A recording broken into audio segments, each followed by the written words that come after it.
নমস্কার বন্ধুরা। পশ্চিমবঙ্গ সরকারের সবচাইতে জনপ্রিয় এবং জনকল্যাণকর যে প্রকল্প তার মধ্যে অবশ্যই একটি নাম হচ্ছে স্বাস্থ্যসাথী প্রকল্প।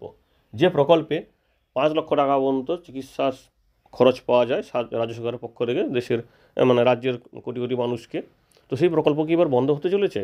কারণ হাইকোর্টে একটি কেস হয়েছিল যেখানে বলা হয়েছিল যে এই প্রকল্পটি বন্ধ করতে হবে, কারণ এখানে দুর্নীতি হচ্ছে এবং এই বিভিন্ন আর কিছু কারণ দেখিয়েছে।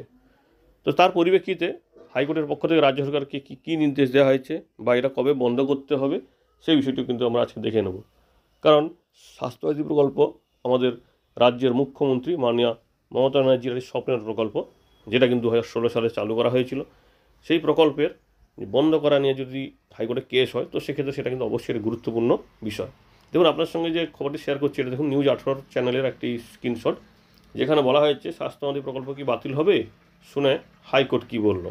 এবং সেই সঙ্গে সংবাদ প্রতিদিন তাদেরও একটি খবর প্রকাশিত হয়েছে ওই সংক্রান্ত, জনহিতই স্বাস্থ্যসাথী প্রকল্প জনস্বার্থ মামলা খারিজ করলো হাইকোর্ট। অর্থাৎ হাইকোর্টের পক্ষ থেকে কিন্তু মামলাটা খারিজ করা হয়েছে এবং সেখানে বলা হয়েছে যে এইটা কোনো ভিত্তি নেই, এইটা প্রয়োজন নেই এই কেসটি।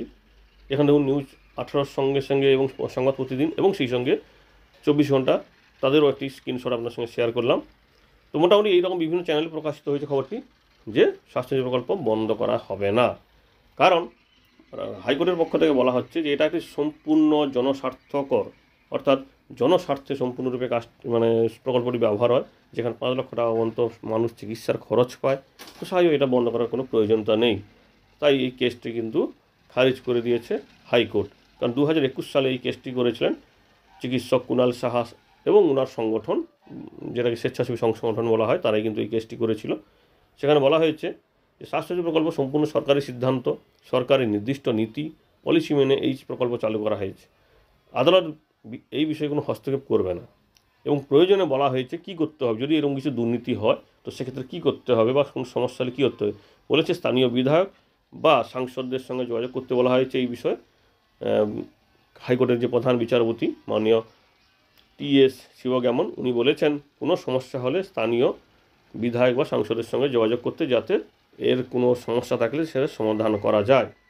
প্রসঙ্গত স্বাস্থ্যসাথী প্রকল্প নিয়ে সম্প্রতি দুর্নীতির বিভিন্ন ধরনের অভিযোগ এসছে। বিভিন্ন জায়গায় দেখা যাচ্ছে যে তারা বেশি করে বিল পাঠাচ্ছে, কোথাও দেখা যাচ্ছে চিকিৎসাই হয়নি, সেক্ষেত্রে ভুয়ো বিল পাঠানো হচ্ছে, এই রকম করা হচ্ছিল।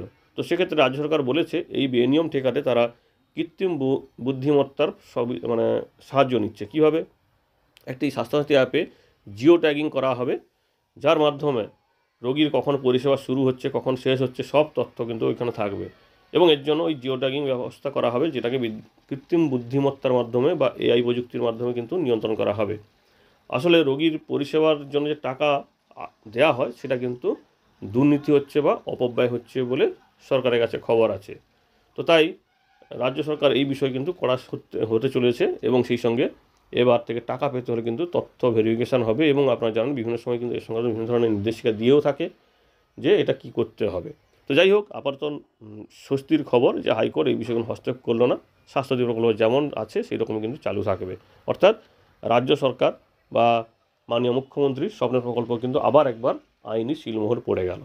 ধন্যবাদ।